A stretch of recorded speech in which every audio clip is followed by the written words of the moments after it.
সূরা হুদ আয়াত নম্বর 44।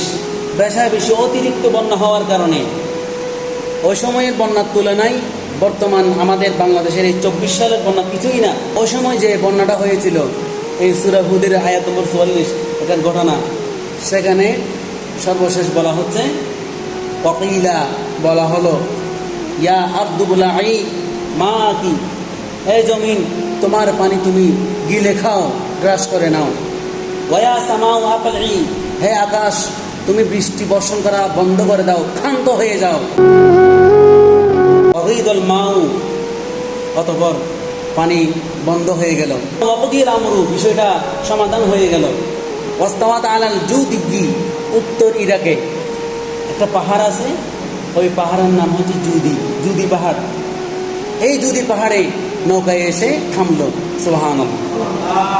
ওয়াকিলা, এরপর বলা হলো বু'দাল লিল কওমিজ জালিমিন, এবং কঠিন শাস্তি, ভয়ঙ্কর শাস্তি, খুবই ভয়াবহ শাস্তি তাদের জন্য যারা জালেম সম্প্রদায়, সে যে দলেরই হোক না কেন, যারা জালেম তাদের জন্য আমার আল্লাহ তাআলা কঠিন শাস্তি, খুবই ভয়ঙ্কর ভয়াবহ শাস্তি নির্ধারণ করে রেখেছেন।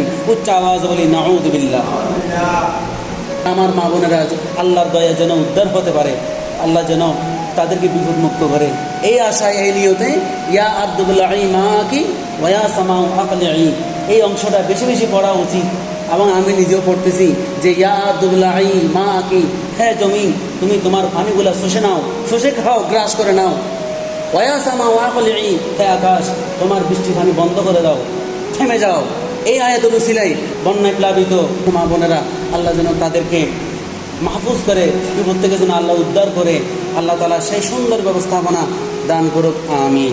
কঠিন পরিস্থিতি তৈরি হলে আমার রাসূল সাল্লাল্লাহু আলাইহি ওয়াসাল্লাম একটা দোয়া করতেন, সেটা হচ্ছে আল্লাহুম্মা লা তাকতুলনা বিগাদাবিকা, হে আল্লাহ আমাদেরকে তোমার গজব দিয়ে মেরে ফেলো না। ওয়ালা তুহলিকনা বিআযাবিকা, ও আল্লাহ তোমার শাস্তি দিয়ে আমাদেরকে ধ্বংস করে দিও না। ওয়াআফিনা ক্বাবলা যালিকা, এই ধ্বংস আযাব এই সমস্ত এগুলোর আগেই আমাদেরকে হে আল্লাহ তুমি ক্ষমা করে দাও, বলেন আমিন। এটা আমার রাসূল সব সময় এই দোয়াটা বেশি বেশি পড়তেন যখন ঘূর্ণিঝড় বা তুফান এই জাতীয়গুলো হতো। রাসূল পাকের শিখিয়ে দেওয়া দোয়া থেকে আমাদেরও গাইড নেওয়া উচিত যে এই দোয়াটা বেশি বেশি পড়া উচিত।